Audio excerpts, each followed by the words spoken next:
টানা 2 দিন ডিপো থেকে অকটেন ও পেট্রোলের সরবরাহ বন্ধ থাকায় রাজধানীর ফিলিং স্টেশনগুলোতে কিছুটা তেল সংকট দেখা দিয়েছে। তাই খোলা পাম্পগুলোতে ভিড় করেছেন গ্রাহকরা। দর্শক, এ বিষয়ে আরও জানাতে চট্টগ্রাম থেকে যুক্ত হচ্ছেন আমাদের সহকর্মী রাকিব হোসেন।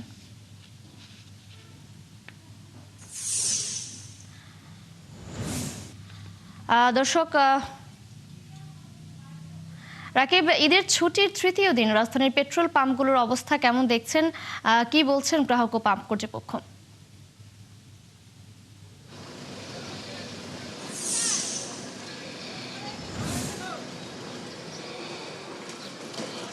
তিশা, আপনার মাধ্যমে আমরা দর্শকদের জানাচ্ছিলাম যে আসলে গত 2 দিন অর্থাৎ ঈদের দিন এবং ঈদের পরের দিন রাজধানীর পেট্রোল পাম্পগুলোতে যে ক্রাইসিস ছিল এবং জ্বালানি তেলের যে গ্রাহকরা তারা যে ভোগান্তি ফেস করতে হয়েছে সেটি আজকেও অব্যাহত আছে। বরঞ্চ আজকে গত 2 দিনের তুলনায় আরও বেশ কয়েকটি পাম্প বন্ধ রয়েছে জ্বালানি তেল তাদের কাছে না থাকার কারণে।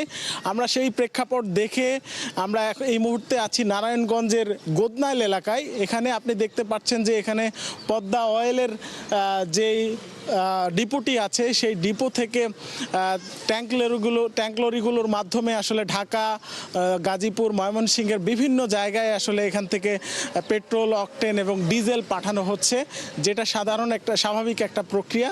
তো এই প্রক্রিয়া আসলে গত 2 দিন বন্ধ ছিল, যে কারণে আসলে ঢাকা এবং ঢাকার আশপাশের ফিলিং স্টেশনগুলোতে ক্রাইসিস তীব্রতর হয়। এবং আজকে যারা তেল নিচ্ছেন বা তেল পাচ্ছেন তারাও কিন্তু একটা সমস্যা ফেস করছেন, সেটি হচ্ছে যে পে অর্ডার, অর্থাৎ আজকেও কিন্তু ব্যাংকিং কার্যক্রম আসলে বেশিরভাগ ক্ষেত্রে বন্ধ থাকার কারণে এই সংকটে পড়তে হচ্ছে তাদেরকে। এখানে ফতুল্লা পূবালী ব্যাংকের একটি শাখা চালু রয়েছে আজকে কার্যক্রম, সেটি থেকে পে অর্ডার করে আসলে নিচ্ছেন। এবং আরেকটি তথ্য হচ্ছে যে পদ্মা অয়েল পিএলসির পক্ষ থেকে আসলে একটা লিস্টিং করে একটা রেশনিং পদ্ধতির মাধ্যমেই কিন্তু তারা তেল সরবরাহ করছে। যদিও সরকার এটি বলেছেন যে আসলে রেশনিং পদ্ধতি সহ সব ধরনের বিধিনিষেধ জ্বালানি তেল বিপণন এবং সরবরাহে তুলে নেওয়া হয়েছে, কিন্তু সেটি আসলে মাঠ পর্যায়ে আমরা দেখছি না। পদ্মা অয়েল থেকে আজকে 104টি প্রতিষ্ঠানকে পেট্রোল, অকটেন এবং ডিজেল সরবরাহ করা হচ্ছে। তাদের তথ্য অনুযায়ী 2,70,000 লিটার অকটেন হচ্ছে সরবরাহ করা হচ্ছে এবং 1,28,000 লিটার পেট্রোল এবং 10,21,000 লিটার ডিজেল আজকে বিভিন্ন পাম্পে পাঠানো হচ্ছে। এবং এখানে আমরা আসলে পদ্মা অয়েল পিএলসির কর্তৃপক্ষ চেষ্টা করেছি, কিন্তু তারা আসলে মিডিয়ার সাথে কথা বলতে রাজি না, যে কেন আসলে রেশনিং করা হচ্ছে, কেন আসলে ডিপো থেকে সরবরাহ কমিয়ে দেওয়া হচ্ছে। এই ডিপো থেকে সরবরাহ কমিয়ে দেওয়ার কারণে আসলে ফিলিং স্টেশনগুলোতে সংকট রয়েছে এবং সংকট থাকছে, মানুষকে ভোগান্তি ফেস করতে হচ্ছে। এবং আমরা এখানে দেখেছি যে এখানে আইন শৃঙ্খলা রাখার জন্য পুলিশ এবং সেনা সদস্যরা কাজ করছেন। তো সব মিলিয়ে বলা যাচ্ছে যে আসলে ডিপো থেকে যে সরবরাহ এখন অব্যাহত রয়েছে সেই সরবরাহ হয়তো কিছুটা সংকট কাটাবে, কিন্তু নিশ্চয়ই।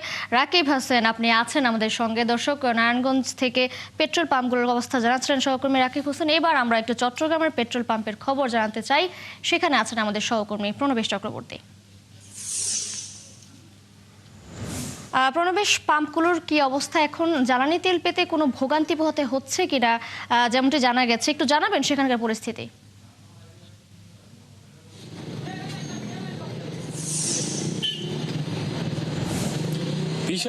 চট্টগ্রামের ফিলিং স্টেশনগুলোর অনেকগুলোতে জ্বালানি তেল পাওয়া গেল, অনেক ফিলিং স্টেশনে জ্বালানি তেল পাওয়া যাচ্ছে না। আমি এখন যেটাতে আছি এটাতে অকটেন পাওয়া যাচ্ছে, কিন্তু ডিজেল পাওয়া যাচ্ছে না। তো আমরা দেখতে পাচ্ছি মোটর সাইকেলগুলো সারিবদ্ধ হয়ে তারা অকটেন নিচ্ছে, তবে রেশনিং করে দেওয়া হচ্ছে। কারণ এখানে যারা ফিলিং স্টেশনের ম্যানেজার যারা রয়েছেন, বিভিন্ন ফিলিং স্টেশনে আমি গিয়েছি সকাল থেকে, তো সেখানে তারা বলছেন যে রাষ্ট্রায়ত্ত যে বিপিসির বিপণন যে সংস্থাগুলো রয়েছে, পদ্মা, মেঘনা, যমুনা, সেখান থেকে ফিলিং স্টেশনগুলো চাহিদা অনুযায়ী জ্বালানি তেল অর্থাৎ অকটেন কিংবা ডিজেল পাচ্ছেন না। ফলে মোটরসাইকেল, ব্যক্তিগত গাড়ি কিংবা অন্যান্য পরিবহন যেগুলো বিশেষ করে ডিজেল কিংবা অকটেন দ্বারা চালিত হয়, তাদের চাহিদা অনুযায়ী ফিলিং স্টেশনগুলো থেকে তাদেরকে দেওয়া সম্ভব হচ্ছে না। তো আমরা চট্টগ্রামের অনেক ফিলিং স্টেশনে গিয়ে দেখেছি অনেকগুলো বন্ধ রয়েছে। যারা দিচ্ছেন তারাও নির্ধারিত সময়ে দিতে পারছেন না, নির্ধারিত সময়ের পরে খুলছে, এবং যেগুলোতে দিচ্ছে সেগুলোতে দীর্ঘ সারি দেখা যাচ্ছে। জি, প্রণবেশ চক্রবর্তী আপনি আছেন, সেখানে থাকবেন আমাদের সঙ্গেই। দর্শক, চট্টগ্রামের পেট্রোল পাম্পের খবর জানাচ্ছিলেন আমাদের সহকর্মী প্রণবেশ চক্রবর্তী।